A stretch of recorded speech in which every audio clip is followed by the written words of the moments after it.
I was out at brunch last Sunday with a few friends when this guy came in rocking a Gucci belt, off-white sneakers, and his BMW keys laid out on the table like they were part of the centerpiece.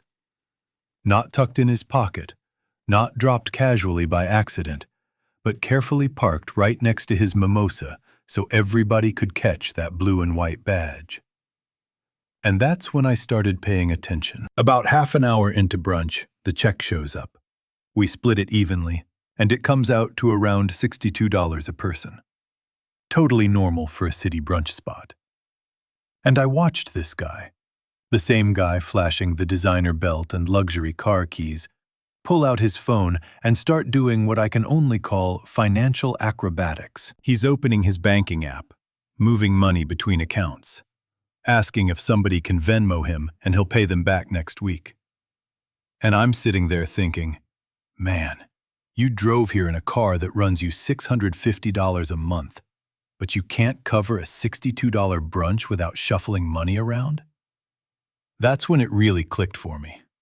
We've got an epidemic in this country, not just of people being broke, and not just of limited opportunity, but of people who are fully, relentlessly committed to looking rich while barely holding it together financially. And I'm not talking about being a little short on cash. I'm talking negative net worth, one emergency away from disaster, playing the role of success while sinking in debt broke. And today I want to break down exactly how to spot it, not so you can judge other people, but so you can catch yourself before you get sucked into the same trap. My name is Bobby, and I've spent way too much time thinking about the psychology of fake wealth, why people chase the image of money instead of real money, and how the luxury industry has built an entire machine designed to squeeze the most dollars out of the people who can least afford it. If you've ever felt pressure to look successful, if you've ever stretched your budget for something you didn't need because of what it signaled, or if you've ever wondered whether the rich people around you were actually rich at all, hit that subscribe button and give this video a thumbs up if it helps. Because what I'm about to share isn't just juicy gossip about people living above their means. This is a real look at a psychological trap that snags millions of people every year and keeps them stuck in a cycle of appearing wealthy while building absolutely nothing. And I'm going to walk you through the exact signs to watch for, in other people and, more importantly, in yourself, so you can get out before it wrecks your financial future. Let's jump in. Before we get into the specific signs, I need to explain a concept the luxury industry would rather you never understand. It's called the entry-level luxury trap, and once you see it clearly, you're never going to look at designer brands the same way again. Here's the setup. Luxury brands, Louis Vuitton, Gucci, Mercedes, BMW, they make their serious money from wealthy clients. I'm talking about people with $10 million net worths who can buy a new S-Class every couple of years without giving it a second thought. But here's the reality about truly rich people. There just aren't that many of them. The numbers don't work if your whole business depends only on millionaires. So decades ago, these brands figured something out. They realized they could create a second tier of products, cheaper items that still carry the prestigious logo, and market them directly to people who want to signal wealth, even though they can't actually afford the full luxury lifestyle. That's why Louis Vuitton sells $500 key pouches. That's why Gucci sells $450 belts. That's why BMW makes a base 2 Series starting around $38,000. These aren't products built for wealthy people. Truly wealthy people are not walking around with a $500 key pouch as their main luxury purchase. These products are specifically engineered to pull money from people who are stretching themselves to buy them. And what makes this even more twisted is that a 2023 Experian study found the average household income of someone financing an entry-level luxury car, think BMW 2 Series, Mercedes CLA, Audi A3, is actually lower than the average income of people buying a Honda Accord or Toyota Camry. Let me repeat that, because it sounds insane. The people buying the cheaper luxury cars are, on average, making less money than the people buying the more expensive regular cars. The entry-level luxury buyer is more likely to be financially stretched, more likely to have a longer loan, and more likely to be underwater on the vehicle within 2 years. Meanwhile, the person in the Honda is more likely to own it free and clear, more likely to have a positive net worth, and more likely to actually be building wealth. But at the stoplight, who looks richer? That's the whole trick. The entry-level luxury trap is a psychological hack created by very smart marketers to separate you from your money by selling you the image of status without any of the financial safety that should come with it. So sign number 1 is the logo to net worth ratio. And here's the truth about people who are genuinely wealthy. And I'm talking about real wealth here, 8 figures and above. They are usually way more understated than people expect in everyday life. There have been multiple studies on this, including research by Sarah Stanley Fallaw, who wrote The Next Millionaire Next Door. She found that most millionaires in America don't drive luxury cars, don't regularly wear designer clothing, and really don't care about visible logos. Why? Because they don't need outside validation. They already know they're wealthy. Their bank account knows they're wealthy. They don't need some stranger at Starbucks to think they're wealthy. But you know who does need that kind of outside validation? People who feel financially insecure. When you don't feel rich, when your checking account doesn't make you feel successful, you go looking for that feeling somewhere else. You buy the logo not because you love it, but because of the reaction you hope it creates. So here's the sign. Pay attention to people whose visible logos are wildly out of proportion with what they likely earn. I'm talking about somebody making $55,000 a year, carrying a $2,800 Louis Vuitton Neverfull. I'm talking about somebody in an entry-level sales role wearing an $8,000 Rolex Submariner. The math just does not work. If you make $55,000 a year, after taxes, maybe you're taking home around $43,000. A $2,800 bag, that's more than 6% of your gross annual income on a purse. And look, I'm not saying people can't buy nice things, but there's a difference between buying quality items you can honestly afford and stretching yourself thin for a logo that broadcasts a financial status you do not actually have. The first is preference. The second is a trap. Sign number 2 is base model badge engineering.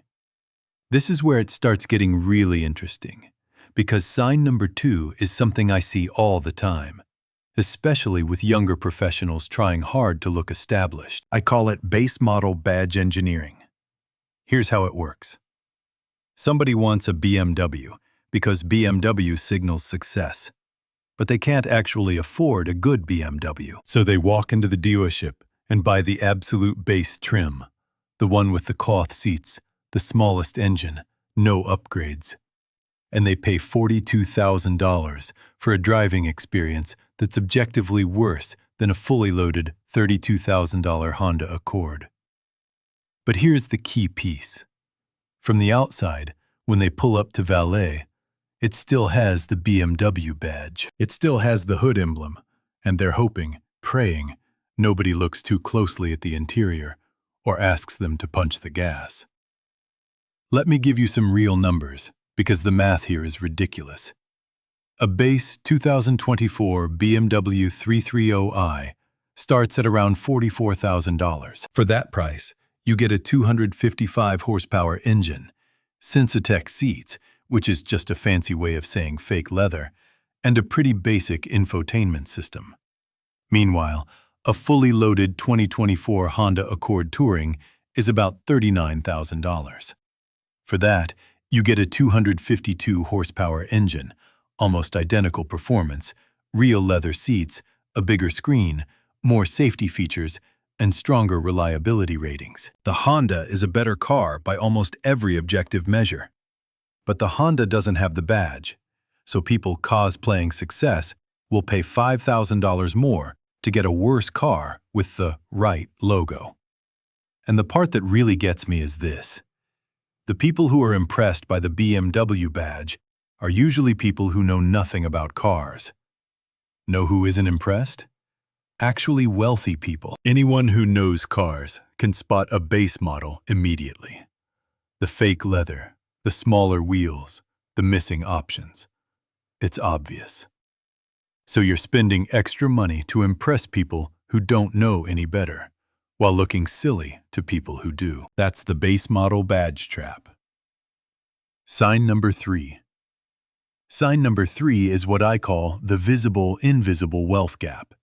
And this is where the psychology of fake wealth really comes into focus. Wealth comes in two forms: visible wealth and invisible wealth. Visible wealth is the stuff people can see. Your car, your clothes, your apartment, your watch, the restaurant you're eating at, the vacation pictures you post. Invisible wealth is everything else. Your retirement accounts, your emergency fund, your investment portfolio, your equity in real estate, your business assets, your insurance coverage. And this is what most people miss. Truly wealthy people have way more invisible wealth than visible wealth. For your typical millionaire next door, the ratio might be 10 to 1, or even 20 to 1. They may drive a 7-year-old car, but have $800,000 sitting in index funds. They may wear Costco clothes, but own 3 rental properties outright. The visible part of their wealth is tiny compared to their actual net worth. But someone playing rich has the ratio flipped. They may have 90% of their net worth in visible things and only 10% in invisible assets. That $5,000 bag, visible. Their $2,000 savings account, invisible and embarrassingly small. Their leased $50,000 car, visible and really a liability, not an asset. Their retirement account with $4,700 in it, invisible. Once you know what to look for, the contrast is glaring. So here's how you spot it.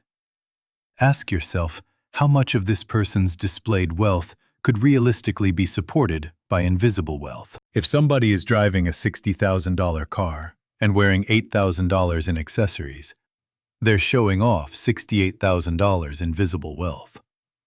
For that to be financially healthy, they'd probably need somewhere between $500,000 and $1 million in invisible assets backing it up.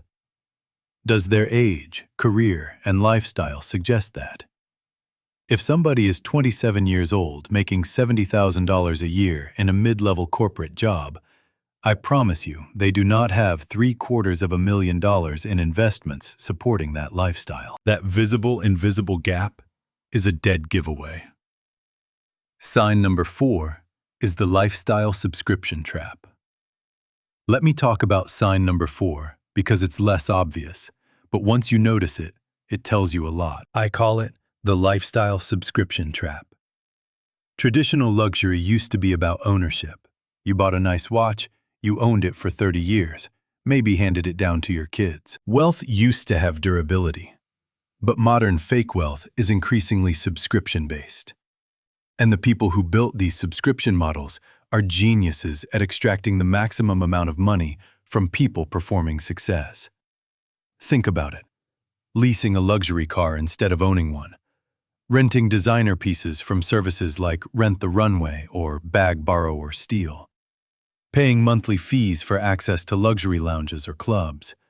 Subscription boxes for premium samples. The fake rich person often doesn't own anything at all. They're renting a vibe. Here's a specific example that blew my mind when I ran the numbers.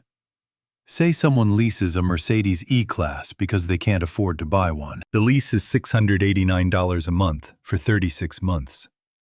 At the end of those 36 months, they've paid $24,804, and they own nothing. Zero equity. They hand the car back and start the cycle again.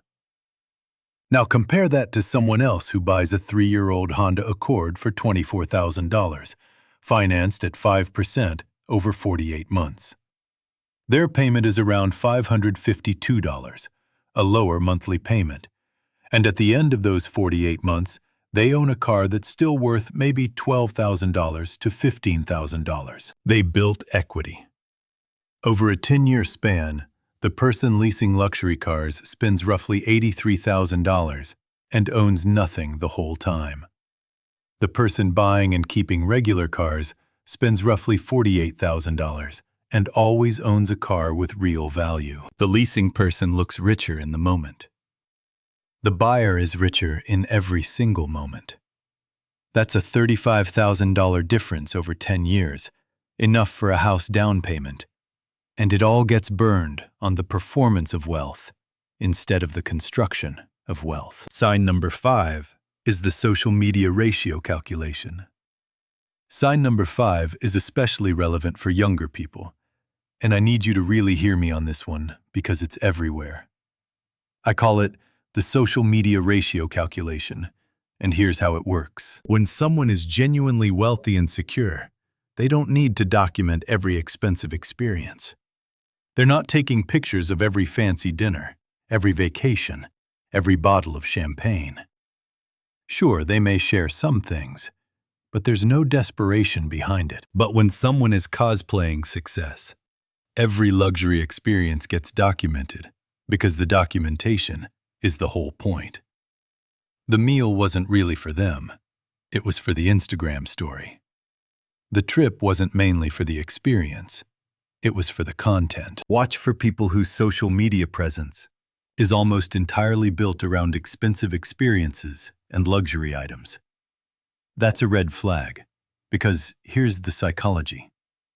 If you're spending most of your money on photogenic experiences and stuff, and then spending a ton of time posting those same experiences, you're not actually living your life. You're staging it. There's research on this. A 2021 study in the Journal of Consumer Research found that people who frequently post about luxury purchases and experiences report lower financial well-being and lower life satisfaction than people who don't, even at similar income levels. The performance of wealth is negatively correlated with both real wealth and happiness. You get the worst of both worlds. Here's sign number 6, and this one is subtle but very revealing. I call it context-dependent flexing. A genuinely wealthy person is usually consistent. They dress about the same for brunch, for a business meeting, and for a lazy Saturday at home. Their car is their car. Their watch is their watch, whether anyone is watching or not. But someone performing wealth often has a separate public self and private self. They wear the designer outfit to the event, but fast fashion at home. They carry the luxury bag when they're going somewhere visible, but bring the Target tote to the grocery store. They drive the financed BMW to work, but borrow a friend's car on road trips because they're stressed about mileage on the lease. And by the way, that inconsistency is exhausting. The mental burden of keeping up two versions of yourself, the public wealthy persona and the private stressed-out reality, becomes a tax on your well-being. And it's a sign the wealth is performative, not real. I knew someone in my 20s who literally switched watches depending on where she was going. She had one nice watch, a gift from a relative, that she wore to work events and upscale dinners. Every other time, she wore a $30 watch from Amazon. And I remember thinking, why? Why keep up this elaborate act? If you can afford one nice watch, fine, wear it all the time, or don't wear it at all. But the strategic use of status symbols is a sign they are not reflecting genuine financial reality. They're tools being deployed to manufacture an impression. Sign number 7 is one that fascinates me because it's so dependable. I call it the financial vocabulary gap. People who are really building wealth talk about money very differently from people who are trying to perform wealth. Here's what I mean. Someone cosplaying success talks almost entirely about spending, where they ate, what they bought, where they're flying next, how much their shoes cost. Their money vocabulary is centered on consumption. But someone who is actually building wealth talks about investing, compounding, asset allocation, equity, appreciation, tax-advantaged accounts, diversification. They talk about money in terms of what it's doing, not just what it's buying. This isn't about showing off financial knowledge. It's about what fills your head. If you're really focused on building wealth, you naturally think and talk about the mechanics of wealth. You get curious about how money works. You read about it. You listen to podcasts about it. You talk about it. But if you're focused on performing wealth, you think and talk about the symbols of wealth. You know which designer brand is hot right now, which restaurants are trending, which neighborhoods feel aspirational. You become an expert in consumption. Listen to the way people talk about money.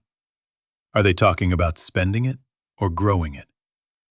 That answer tells you more about their real financial situation than any logo ever will. Sign number 8 is what I call the absence of boring wealth. Here's the thing about real wealth. Most of it is boring. Actually, wealthy people have boring things, like fully funded emergency accounts. Boring things like proper life insurance. Boring things like estate plans and living trusts. Boring things like diversified portfolios they don't check every day. This boring stuff is invisible, unsexy, and impossible to post. Nobody is putting their Vanguard statement on Instagram. Nobody is flexing a 6-month emergency fund. But this boring stuff is what real financial security actually looks like. Someone cosplaying success usually has none of it. They have luxury items, but no emergency fund. They have the fancy car, but no disability insurance. They have the designer wardrobe, but no retirement contributions. Ask somebody who looks wealthy about their boring financial infrastructure and see how they respond. Do they have a will? Do they know what a 401k match is? Do they have money in a brokerage account?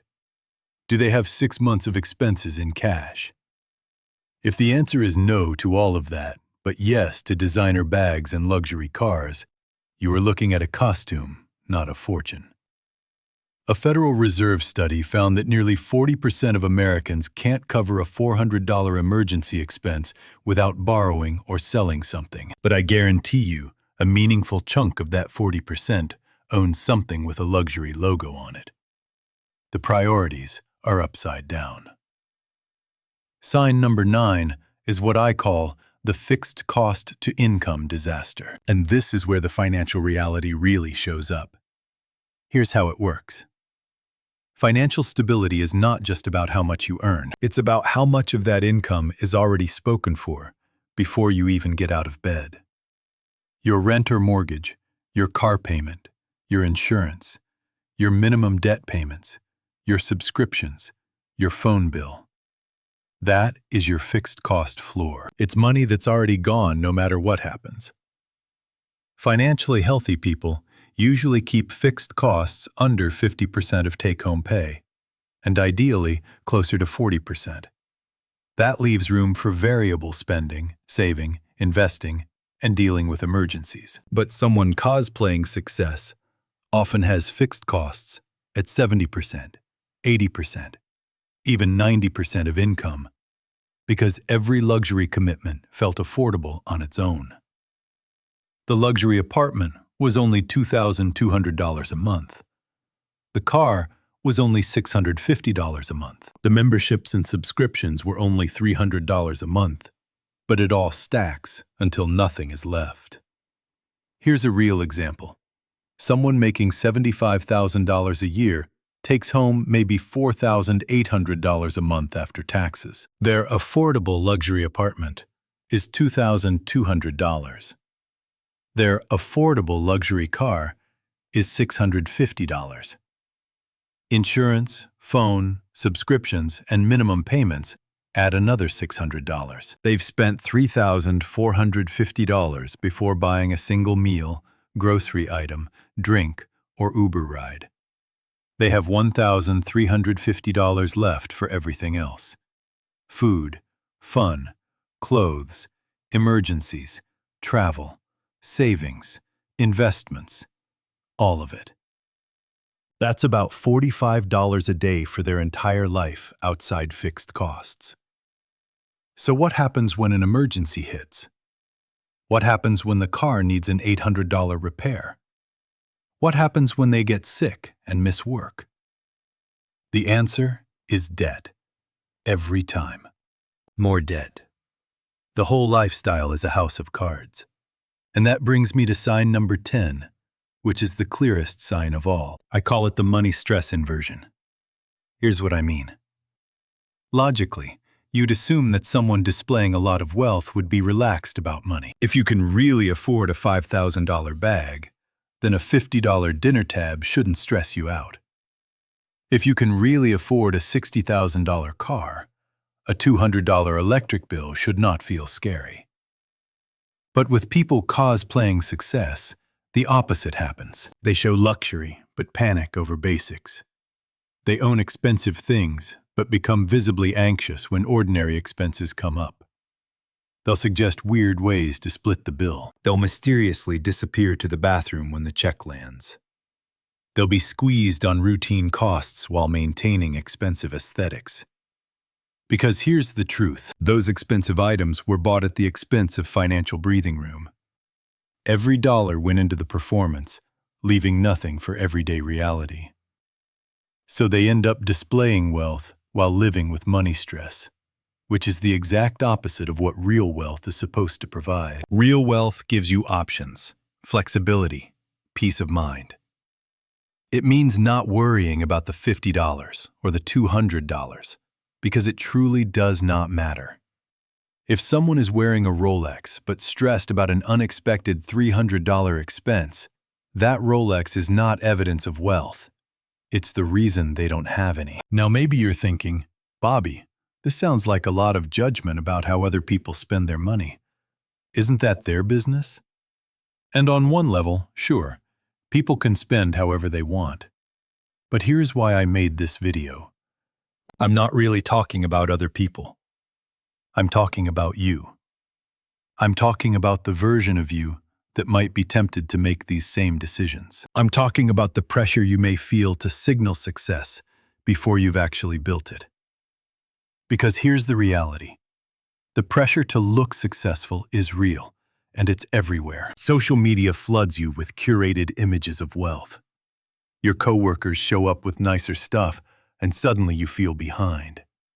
Your family asks why you don't own a house yet, because your cousin just bought one. Society treats visible luxury like proof of success and worth, so of course you feel the pull to play the game.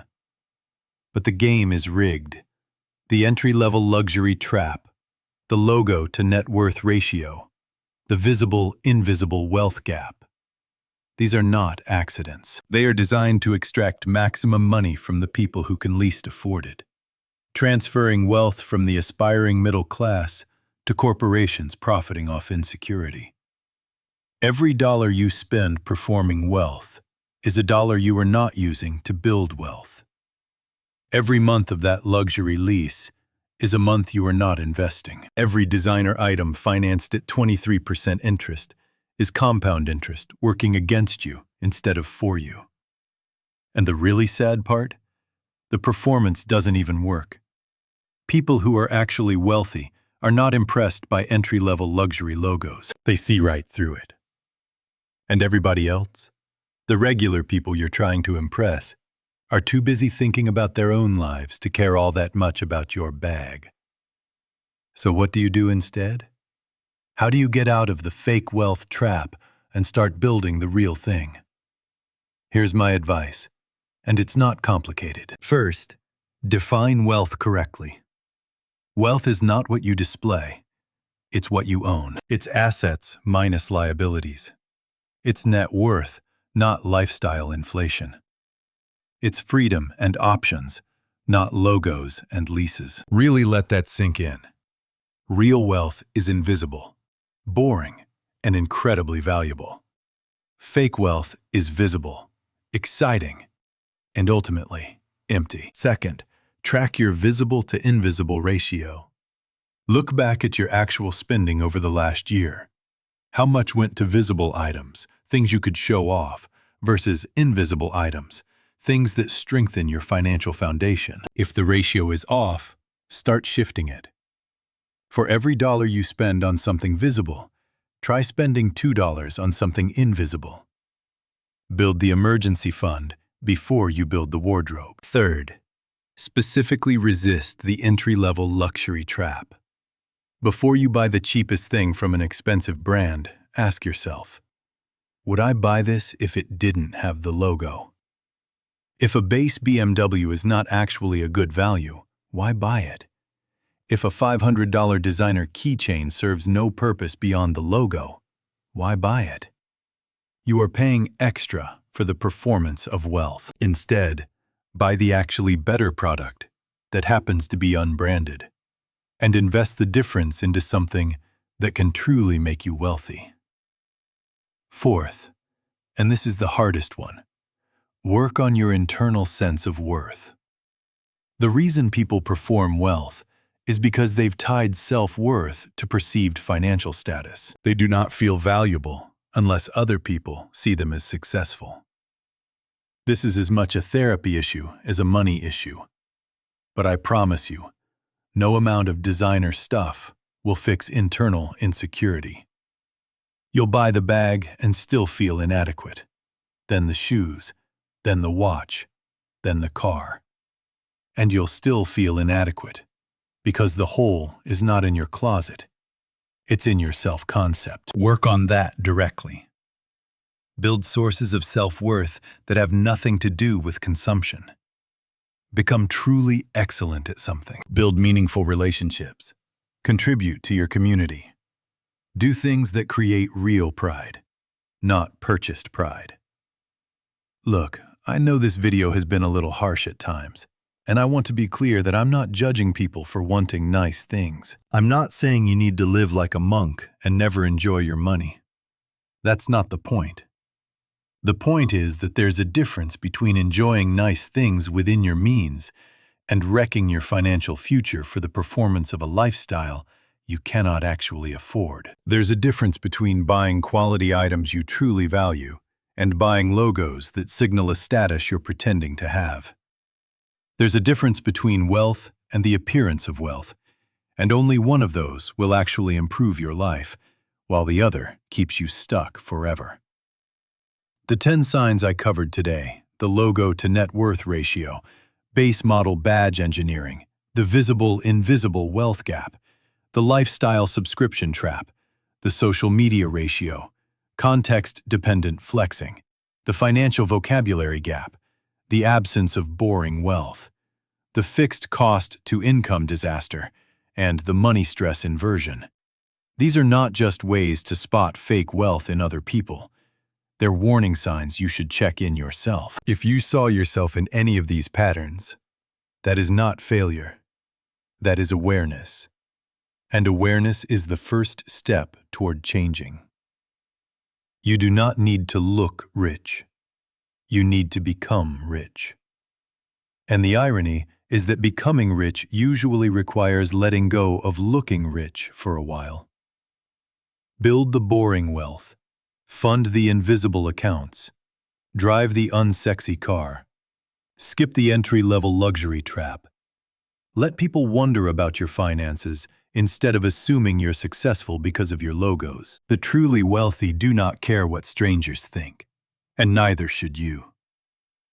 If this video helped you see patterns you've been caught in, hit that subscribe button.